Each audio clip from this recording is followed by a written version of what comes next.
So for those of you who don't know, my original Flying Scotsman model was really iffy and all around just kind of dumb. And so I redid it again today, and I think I made it better than what it was. Before anyone tells me that the splashers are messed up, I can't really fix those without scratching the nameplate, so until I can get an etched one, I can't really do anything about that. But moving on to the stuff I did change. I took the white rims off the wheels, that goes for the tender and the one under the cap.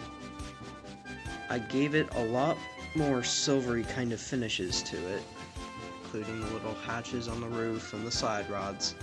I glued the eccentric rods, so where did I put it? Hold on. So I glued these down, the eccentric rods, at least on one side. The other side didn't stick very well, but it holds its shape as it moves. And painted the side rods a lighter gray. Actually, the contrasting colors with it not having white rims and dark gray side rods actually looks a lot better. I kept the white lining all around except for the arches on the cab. By that I mean these.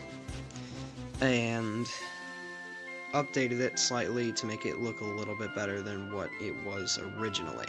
And after a bit of fiddling, I got her to run pretty well. Oh yeah, and I gave it a red side to the running board because, to be honest, it looks really nice like that. I mean, come on.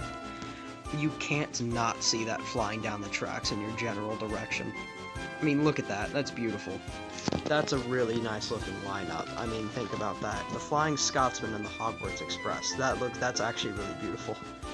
I put some silver on the buffers as well because it just didn't look complete without it. Don't ask me what happened to the shiny coupling hook right there. Fell off one day and I don't know where it went. But, you know, that's life, I suppose. I will say, though, one of the biggest changes I've done to it is the valve gear. As you can see, I've bent it in this kind of jankety shape. This is the best that I can do, and I bent it in that shape so that the actual joint of the valve gear, so this thing, would sit a lot higher. And compared to the original model, it actually looks a lot better. I can't really say anything about the rod, but in all reality, it should still function exactly as intended.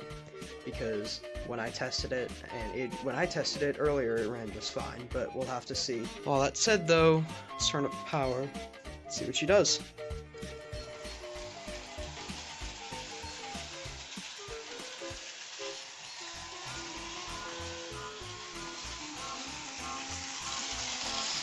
You see what I mean about the slide bar as well? It looks a lot better up in the air like that, rather than being below the actual slide bar.